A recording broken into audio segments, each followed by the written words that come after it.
বাংলাদেশ প্লেয়ারদেরকে আসলে আরও কীভাবে মোটিভেট করা যায়। সো ওদের ইন্সপিরেশনের জন্য এই গাড়িটা মেনলি হচ্ছে মোস্ট ভ্যালুয়েবল প্লেয়ারকে এই সিরিজের বাংলাদেশ অস্ট্রেলিয়ার ফুল এই ওডিআই এবং টি-20 সিরিজের যে মোস্ট ভ্যালুয়েবল প্লেয়ার ওনাকে দেওয়া হবে। সো এতে যাতে আমাদের বাংলাদেশের ক্রিকেটাররা আরও এনকারেজ হয়, আরও ইন্সপায়ার হয়, তাদের বেস্টটা দিয়ে যাতে হচ্ছে পারফর্ম করতে পারে। সো নট অনলি মাঠে, সে হচ্ছে বিসিবি থেকে তারাও হচ্ছে আরও বেটার অপরচুনিটি পায়। এটা নিয়েই বেসিক্যালি চেরি এবং বিসিবি কাজ করছে। চেরি টিগো ক্রসের বর্তমান বাজার মূল্য হচ্ছে 35 লাখ টাকা। সো এই রেঞ্জে এরকম একটা এসইউভি কার অ্যাকচুয়ালি বাংলাদেশে অন্যান্য কোনো ব্র্যান্ড হচ্ছে দিচ্ছে না।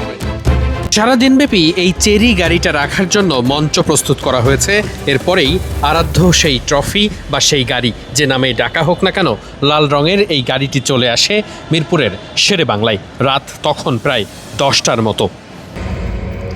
লাল রঙের এই বিশেষ গাড়িটি তখন ওই মঞ্চে রাখা হবে। টি-20 আর ওয়ানডে সিরিজ মিলিয়ে মোস্ট ভ্যালুয়েবল বাংলাদেশি ক্রিকেটার এই গাড়ির পুরস্কার জিতবেন। গাড়িটিও যেন তেন গাড়ি নয়, একটি এসইউভি গাড়ি যার বর্তমান বাজার মূল্য প্রায় 35 লক্ষ টাকা।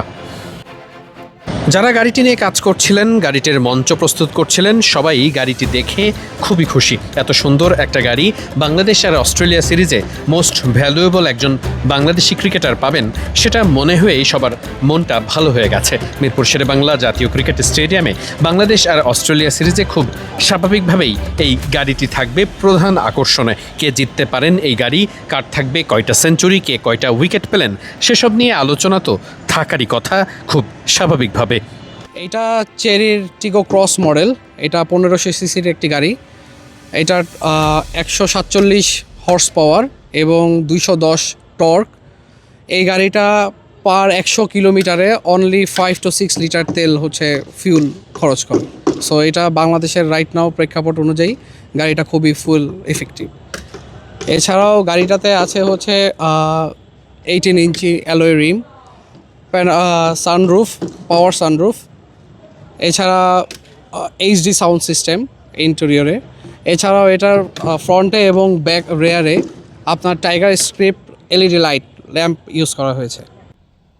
সব প্রক্রিয়া সম্পন্ন করে গাড়িটি তোলা হয় মঞ্চে। মিরপুরে 3 ওয়ানডের জন্য এই মঞ্চে এই গাড়িটি অবস্থান করবে। এরপর এই গাড়িটি আবার নিয়ে যাওয়া হবে চট্টগ্রামে। জিজ্ঞেস করা হয়েছিল কৌতূহলবশত, এই গাড়িটিতে যদি কোনো বল এসে গাড়ির গ্লাস ভেঙে যায় সেক্ষেত্রে কি হবে। তারা জানিয়েছে নতুন কোনো গাড়ি আবার দেওয়া হবে ক্রিকেটারদের, অর্থাৎ গ্লাস ভাঙলেও কোনো সমস্যা নেই।